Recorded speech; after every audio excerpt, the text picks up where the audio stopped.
But I want to go into Monaco happening this weekend. Now, if you're like, Demetra, how am I supposed to watch Monaco? I'm here to tell you. There's 4 feeds. 2 of them will be free on YouTube, Facebook, and X. We'll have the world feed showing everything. And then we'll have the Athletes Lounge where you hear commentary from your favorite Olympians, English, Matt Centrowitz, and Trey Hardy. So, yeah, tune in. YouTube, Facebook, X. You could watch. You have no reason not to watch. Literally. Yeah. You have no reason. Can't beat free. It's free. Yeah. $3.99. All right, we have breaking news. Noah Lyles announced that he is racing, opening up in the 200.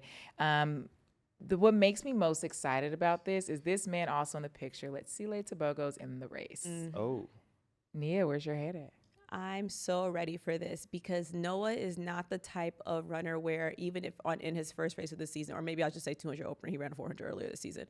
I don't think he's going to show up rusty. I don't think this is going to serve as a rust buster. I don't think he's going to show up in Monaco and give us anything less. I think he's going to run sub 20. I don't think he's beating Tobogo though.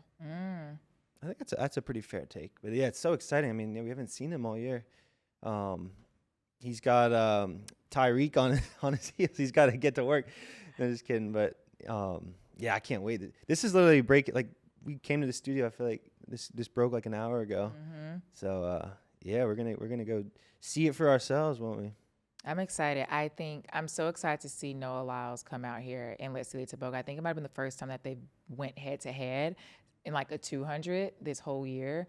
I am very excited. To your point, Nia, I think Noah Lyles has it in him, but I don't know what type of shape he's in because he definitely came out and ran like a 400. Noah was like running a 400. He's done some not random, but he went outside of his normal event that I would say is the 2 and the 100. So it's definitely gonna be a fun one, a fast one. And to your point, I don't think he would ever do something unprepared. Yeah. That's not his training group. That's not who he is as a person. But he's been ducked off a little bit, but I'm excited to see him run in Monaco. And then I'm excited to that there's competition. Like it's let's see Lay and Noah. Yeah. And I think this is just me talking selfishly from like Nia view. I am ready to see this because he needs to get ready because he's going to race Cashane in London. So he needs is to he? sharpen up. Yeah. I think it's him and Cashane in London in the 100. That's big. That's what I'm saying. That's going to be a challenge that we need. Cashane's yet to be challenged. So yeah. Because Shane was challenged. At pre? He didn't win convincingly. He just won. He did. I think I would argue it in the 100. I would say it's very difficult to not be challenged. Like I would say Melissa and Julien challenged. They challenged each other. I would say because Shane and Trayvon were challenged. Because Trayvon hasn't been challenged either technically. Because in Rome he ran really fast. Nobody was like when I say challenged, like your 0.15 behind. That's a lot in 100. Exactly. Also, I think to be challenged in the 100, you got to be like. I mean, I think Trayvon was challenged by Zarnell Hughes. Really? I mean, Zarnell Hughes passed him at the line. We have different definitions of challenge. I think Zarnell Hughes passed. No. I think it was. I think we talked about me and Nia go back and forth about this because I'm a Trayvon stan. I think he didn't have the best block start, but when it comes to block starts, was good. I disagree. I thought his start was good at Bullet Bromell. They call him Bullet Bromell for a reason. They do. I actually think I saw a little bit of a bullet, but I think it just. It wasn't his biggest bullet. Yeah.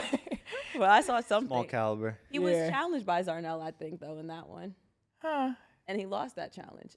I would disagree, though. I think he was. I think because Shane was challenged. I'm a die on that hill. I don't think so. I think he will be in London. We can only hope. All right, this next one we have women's 100 hurdles. Speaking of challenges, women's hurdles, they never duck. Man. We had both Masai Russell and Grace Stark running in Monaco. Grace was not at pre, but Masai was at pre. And unfortunately, to come up with the win, Akira Nuja came up with the win, but they're both Grand Slam competitors. So they've seen each other time and time again. But Masai is coming off of a little bit of an injury. So I think to see her healthy and racing like this again is nice. But I think to see her against Grace for the first time this year is going to be fun. It's going to be fun. I think Devin Charlton's in that too, right? Devin Charlton is in this. She's due for a good race. Yeah. She's due. So it's going to be pretty good all around. All right, I'm going to go on this women's 100. The reason I want to go on this women's 100 is because we talked about people being challenged. Dacia Sears was in the invite section at pre, Crazy. which the invite section was always fast. But had she been in the like main heat, she would have gotten third overall to Melissa Jefferson Wooden and then Julien Alfred. But she won her her invite section with a 1085, and she will be in Monaco. I'm confident that she would come up with a win. It should be a fun one. Oh, with the win. Yeah. Who's in the field again? Ooh, thanks, Nia. I don't have the full list right now, Sorry. but 'Cause it's I could look. I think before I say this out loud, because I feel like, is Julian running? I don't think so. Oh. At least she wasn't in the entry list when I looked at it. No, of course it doesn't want to load. Okay. Take your time. Take your time. Yeah, no, Oh, she is. Julian Alfred. Monaco? Yeah, Monaco. Julian. Am I looking at the right year? Hold on, because that happens to me sometimes. Yeah. Julian Alfred, Tia Clayton. Oh, Tia's probably not running. Tina Clayton, Aaliyah Hobbs, Zoe Hobbs, Maya McCoy, Jason Sears. Julian Alfred's running Monaco. Yeah. Oh, well, never mind. But I am excited that Jations will be running though, nonetheless. But I think it'll be a fun race for her. But in the grand scheme of things though, like I think she's still gonna be. It's gonna be competitive. It's gonna be competitive, because I think some fields aren't competitive, but I think it'll be something worth watching for sure. Because Jaces is like that, Julian Alfred's like that, and then we have the Clayton twins. One of the twins might be healthy though by now. I hope so. I mean, she's had some time to heal up, so. I mean, it's only been 2 weeks at that point, right? Hey, we could figure something out. You know, Who was that at Jamaican Nationals who caught a cramp but then made the team still? who caught? No. Was it Oblique? Yes. Oh, yeah. He felt tight. It was a scary scene because I was like, "No, we're already low. We already are losing depth right now." And he was sitting there, hands in his head, and I was like, "Oh my God, please!" And they ended up running well, 9.8. I'll take it. And now we're going to go over to this mid-distance side. Men's 800, the Olympic podium is about to be here. We have Emmanuel, we have Marco, we have Jamel. I am so excited to see this showdown. I don't think they've seen each other, all three at the same time since Paris. So this is going to be a fun one. It should be a fast one. It's literally the Olympic podium in Monaco. I am so excited. Johnny, thoughts? How are you feeling about it?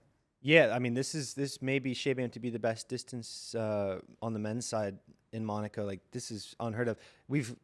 These boys have been on a tear though. Like, the Grand Slam, like building out sides of their racing ability. Like, Marco's an excellent 1500 runner now. I'm just excited to see how it all comes together now that they're going to be focusing on their main event. Like, we love a good podium rematch, and I don't even know who I would predict in this. I think my money's always on Marco, but yeah. Well, I wouldn't be shocked.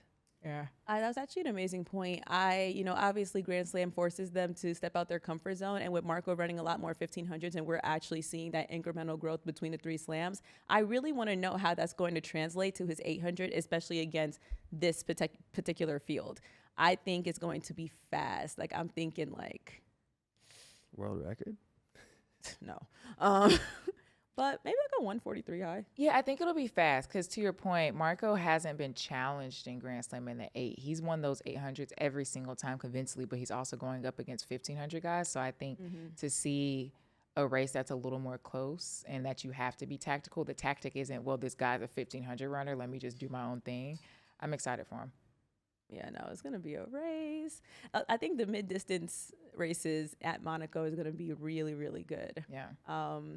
I'm sorry, I don't think you have it on the runner show. I don't mean to swerve a little bit, but to that point, the 1,000 for the women's 1,000, Jess Hull is going to be someone to really look at, because even if we go back to Pri a little bit, obviously Faith is Faith, and she's going to do what she does. But Jess is a really gutsy runner and stayed on Faith the entire time, knowing that Faith is going to run a challenging pace. So I think she's going to the 1,000 is going to be her sweet spot, that race. Oh, for sure. But just to tie it back to I think the mid distance field in Monaco is excellent.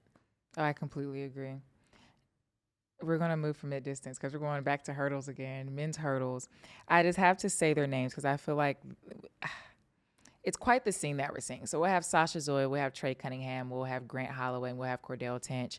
And I'm not going to ask who y'all think will come up with the win because I don't think any of us can accurately answer that, because it takes a not perfect race, but it takes a well-executed race to come away with the win here. And between all of them, I think they're all capable of it. They've all seen each other. I'm rooting for Grant, and I hope that he gets things together because I want the best for him. But you also have people like Sasha and Trey and Cordell who are coming just as fast as he is too. So yeah, I think Dylan Baird is in the field as well. he is in the field. Yeah, the way he's been trending too, and the way his bounce back game is crazy. Because he did have a race a few weeks ago where he like completely tumbled, but the next race he pulled out I think like a 13 flat and was able to PR and win. Yeah. So yeah, I mean the entire field. Like to your point, I'm really glad you didn't ask who you think's gonna win because I don't know. Yeah. All right. Well, that is our Monaco Diamond League chat. Reminder that you can watch it free on YouTube, Facebook, and X. We'll have the Athletes Lounge and we'll have the World feed. If you do subscribe, we have 2 separate field feeds for all my field. I'm not going to say girlies, all my field people out there who want to get an inside look on that. So make sure y'all tune in, and me and Johnny will see y'all in Monaco.